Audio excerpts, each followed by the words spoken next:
Hello friends, నేను ఒక మూవీతో రివ్యూ ఇవ్వడానికి మీ ముందుకి నా ఛానల్లో నా వాయిస్ ఓవర్ తోటి వచ్చేసాను. సో నేను చెప్పే ఈ విషయాన్ని అయితే మీరు వినడానికి సిద్ధపడుకోండి. ఇక లైలా మూవీ రివ్యూ కోసం అయితే నేను మీ ముందుకి వచ్చేసాను. సో విశ్వక్సేన్ హీరోగా నటించిన ఈ తాజా చిత్రమే లైలా. ఈ సినిమా దీనిలో హైలైట్గా చెప్పాలంటే అందరికీ తెలుస్తుంది విశ్వక్సేన్ గారు లేడీ గెటప్ వేశారనేది. సో చాలా బాగుంటుంది. ఒక జంబలకడి పంబలో నరేష్ గారిని తలుచుకొని, అలాగే మేడం సినిమాలో రాజేంద్ర ప్రసాద్ గారిని తలుచుకొని, సో వీళ్ళెంత కామెడీ అయితే పండించారో అంతకు తగినట్టుగా అది ఏమి తీసిపోనట్టుగా చాలా హ్యాపీగా కామెడీ చూడొచ్చు, ప్రశాంతంగా నవ్వుకోవచ్చు అని అయితే నేను థియేటర్కి వెళ్ళాను. కానీ నాకు ఒక మంచి సరికొత్త అనుభవం ఎదురైందని నేను చెప్పచ్చు. సో ఈ సినిమా ఇక డైరెక్టర్ అయితే రామ్ నారాయణ్, అలాగే సినిమా షైన్ స్క్రీన్ బ్యానర్ మీద అసాఫ్ గార్పటి వారు నిర్మించారు. ఇక సినిమా ఎలా ఉంది అని చెప్పడానికి ముందు కొన్ని అయితే నేను చెప్తున్నాను. విశ్వక్సేన్ అయితే లైలా అవతారం కోసం అయితే చాలా కష్టపడ్డాడు. ఓ లేడీ గెటప్ కాబట్టి తను తీసుకోవాల్సిన జాగ్రత్తలను తీసుకున్నారు. అలాగే హీరోయిన్ ఆకాంక్ష శర్మ కూడా చాలా బాగా నటించింది.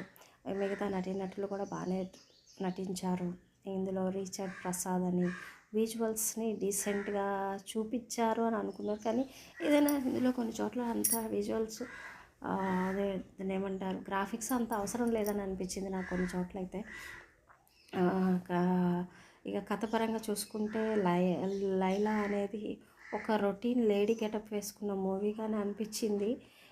కాకపోతే ఇందులో ఒక ప్రత్యేకమైన పాయింట్ని సైడ్ ట్రాక్ పెట్టేశారు. దాన్ని కనుక హైలైట్ చేసి ఉంటే సినిమా ఖచ్చితంగా మంచి ఆదరణ పొందేదని నా ఫీలింగ్. ఎందుకంటే ఇందులో ఒక తల్లి సెంటిమెంట్ పెట్టారు. అలాగే తల్లికి సంబంధించి తల్లి ఏ ప్లేస్లో అయితే చనిపోయిందో దాన్ని తను ఒక బ్యూటీ పార్లర్గా మలుచుకొని అక్కడికి వచ్చిన ఆడవాళ్ళని అందంగా, ఎవరైతే అందంగా ఉండమో అనో లేకపోతే నిరాశతోటి జీవితంలో కొంచెం సక్సెస్ చూడలేకపోతున్నాం అనుకునే వాళ్ళకి సక్సెస్ని ఇచ్చే విధానంలో కానీ, అక్కడ ఆ ప్లేస్కి వచ్చి తనకంటూ లేడీస్ వచ్చి ఒక చెప్పుకున్నప్పుడు తను రియాక్ట్ అయ్యే విధానం, అక్కడ లేడీస్కి సపోర్ట్గా ఉండాలి అని తను చూపించే ఆ ప్రజెన్స్ అనేది విశ్వక్సేన్ హీరోగా ప్రజెంట్ చేయడానికి అవి సీన్స్ చాలా బాగున్నాయి. కానీ దాన్ని మరింత ఇంకా బాగా ఆ స్టోరీని ఇంకొంచెం బాగా ఎలివేట్ చేసి ఉంటే బాగుండేది. దానికన్నా కూడా కాన్సెప్టులో సెంటిమెంట్ పాలా ఉంటే ఓవర్ యాక్టింగ్ అనేది రూపాయి పావలా ఉన్నంత కనపడింది చూసే ఆడియన్స్కి. నాకైతే ఎక్కువ నేను కూడా అదే ఫీల్ అయ్యాను సినిమా చూసినప్పుడు. అలాగే మనం కామెడీ అంటే నవ్వుతాం, అదే మితిమీరిన కామెడీ అయితే అని ఒక పక్కకు తిరిగి అనుకుంటాం. సేమ్ ఇక్కడ కూడా అలాంటి ఫీలింగే అనిపించింది. అంతేకాదు నాకు చూసినప్పుడు సినిమా చూసినప్పుడు పెద్ద స్క్రీన్ మీద ఒక ఎక్స్ట్రా జబర్దస్త్ స్కిట్ చూస్తున్నానా అనే ఫీలింగ్ వచ్చింది. ఎక్కడా కూడా సినిమా చూస్తున్నాను అనే ఫీలింగ్ రాలేదన్నమాట. అందులో చాలా సందర్భాల్లో కొన్ని ఎంత సీరియస్నెస్ పాటించి హీరో ఉన్నాడు, విలన్ క్యారెక్టర్ చేసిన తను ఎంతసేపు నాకు పెళ్ళి కావాలి, అందమైన అమ్మాయి కావాలని ఎత్తుకోవడంలోనే పెళ్ళి కాన్సెప్టే ఒకటే అన్నట్టుగా పెట్టారు. పెద్ద పెద్ద పాపులర్ విలన్గా చేసి బాగా రౌద్రం చూపించిన వాళ్ళు అలాగ సిల్లీగా చేశారు. సరే అదే అనుకుంటే ఇంకో పక్క వచ్చేటప్పటికి ఒక పోలీస్ ఆఫీసర్ భార్యగా ఉండాల్సిన వాళ్ళు రోడ్డు మీద కొట్టుకోవడం అనే సీన్ ఒకటి చూపించారు.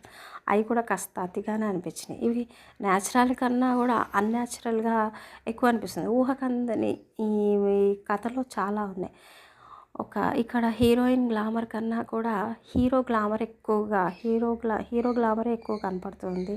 అందులో మితిమీరిన గ్లామర్ చూపించడం అనేది కొంచెం ఇబ్బందికరం. ముఖ్యంగా ఆడవాళ్ళకి కాస్త ఇబ్బందిగా అనిపించే సందర్భంగానే నేను ఫీల్ అయ్యాను.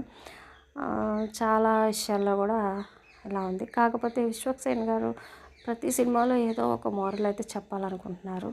ఈ సినిమాలో కూడా తల్లి సెంటిమెంట్ చూపించాలనుకున్నారు. ఆడవాళ్ళకి అండగా ఉండాలి అని, ఆ కష్టంలో ఉన్న ఆడవాళ్ళని ఆదుకోవాలి, ఏదైనా కష్టం వచ్చినప్పుడు వాళ్ళని ఎలాగైనా బయటికి తీసుకురావాలి అనే కాన్సెప్ట్ అయితే పెట్టుకున్నారు.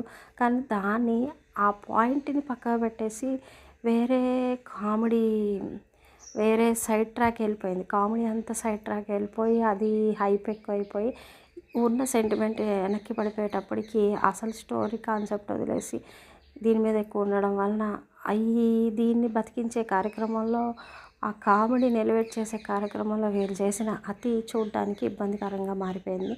దానివల్ల వచ్చిన ఇబ్బంది అనమాట. పాపం ఇందులో హీరో గారు తప్పేం లేదు, అలాగని ఎవరిది కాదు, కానీ స్టోరీని కొంచెం జాగ్రత్తలు తీసుకుంటే బాగుండేదేమో. ఈసారి తీసుకునే స్టోరీలోనైనా చూస్ చేసుకునేటప్పుడు మంచిగా స్టోరీ తీసుకొని మంచిగా ఎలివేట్ చేస్తూ ఒక మంచి సక్సెస్ తోటైతే విశ్వక్సేన్ రావాలని నేను కోరుకుంటున్నాను. అంతకుముందు తీసిన ప్రతి సినిమాలో కూడా ఒక మెసేజ్ అనేది, ఈయన సినిమాలో ఒక మెసేజ్ ఖచ్చితంగా ఇన్నర్గా ఉంటుంది.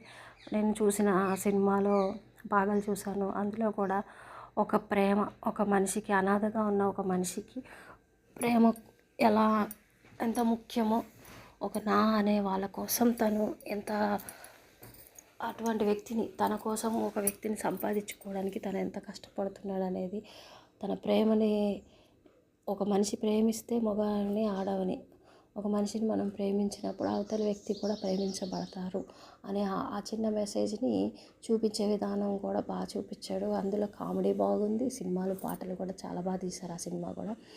ఆ తర్వాత నేను చూసిన సినిమాలో ఇంకొకటి దాస్ కా దమ్కి, అందులో మెడికల్ మాఫియా గురించి చూపించారు. అది కూడా ఒక సోషల్ ఎలిమెంట్ మీద ఎలివేట్ చేస్తూ కాన్సెప్ట్ తీశాడు. ఆ స్టోరీ కూడా బాగానే ఉంది. అలాగే ఇంకా రీసెంట్గా మెకానిక్ రాకీ, అది కూడా అంతే. అది కూడా ఒక సోషల్ కాజ్ ఉంది దాంట్లో కూడా.